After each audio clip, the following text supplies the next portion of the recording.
Wall painting করলাম প্রথমবার, তাও আবার নিজের হাতে। হ্যালো এভরিওয়ান, তোমাদের সঙ্গে একটা ভিডিও শেয়ার করেছিলাম যেখানে আমাদের ওপরের দুটো ঘর, ব্যালকনি এবং ওয়াশরুমে পুট্টি করে রং করা হয়েছে। এবার পেন্টিং যে করতে হবে এরকম ইচ্ছে আমার কোনো কালেই ছিল না। ইউটিউবে স্ক্রল করতে করতে একটা ভিডিও চোখে পড়লো যেখানে একটা মেয়ে একটা পেন্টিং করছিল।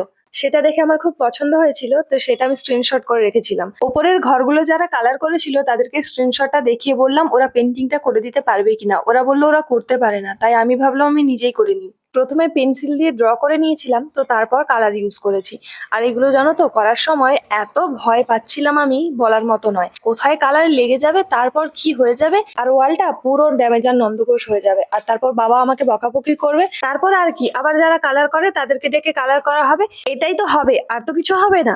এই কারুকার্যটা করার আগে সবার প্রথম আমার এই কথাগুলোই মাথায় আসে, তাই খুব সাবধানে করার চেষ্টা করেছি যাতে কোথাও কালার না লেগে যায়। তবে কি জানো তো, কালার করবো আর কোথাও কালার লাগবে না সেটা হতে পারে না। তো কালার করার সময় কিন্তু ওয়ালের বেশ কিছু জায়গায় কালার লেগে গিয়েছিল, তো সেটাতে আমি হোয়াইট কালার দিয়ে তার উপর আবার ওই দেওয়ালের যে কালারটা সেটা দিয়ে কাভার আপ করার চেষ্টা করেছি। শুধু তাই নয়, এই পেন্টিং করতে গিয়ে অনেক সময় কালারের কৌটো খুলতে গিয়ে মেঝেতে কালার ঢালাও হয়ে গেছে, আবার দেওয়ালেও লেগে গেছে। তবে ওয়ালের কালারগুলো কাভার আপ করা গেলেও যেগুলো টাইলসের ওপর পড়েছে সেগুলো তো আর কাভার আপ করা যাবে না, ওগুলো তারপিন তেল দিয়ে তুলতে হবে।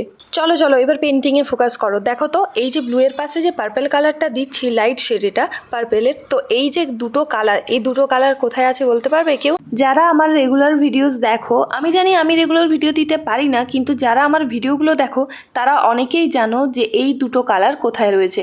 যদি কেউ বলতে পারো তাহলে কিন্তু অবশ্যই কমেন্ট বক্সে কমেন্ট করে যেও। এ কি, এটা আবার কে হঠাৎ করে ক্যামেরার সামনে চলে এলো? এটা আমার ভাইপো। ভাইপো তো জানে না যে ক্যামেরা অন করে ভিডিও চলছে, তো হঠাৎ করে দেখে এইভাবে ঘুরে গেল। যাই হোক, কিছু কিছু জায়গায় নিজের মতন করে পেন্সিল দিয়ে ড্র করেছিলাম, কিন্তু কালার করলে বড্ড হিজিবিজি লাগতো, তাই ইরেজার দিয়ে মুছে দিচ্ছিলাম। আর এটা ছিল পুরো অল ওভার পেন্টিংটা। টবের নিচের দিকে আমি পেন্সিল দিয়ে কিছু ড্র করেছিলাম, সেগুলোতে আমি আর কালার করিনি। তোমরা জানাও তো, এটাতেই কি বেশি ভালো লাগছে না আর কি কিছু করতে হবে? তোমরা যদি আমাকে কমেন্ট করে জানাও, আমি সেই মতো করার চেষ্টা করব।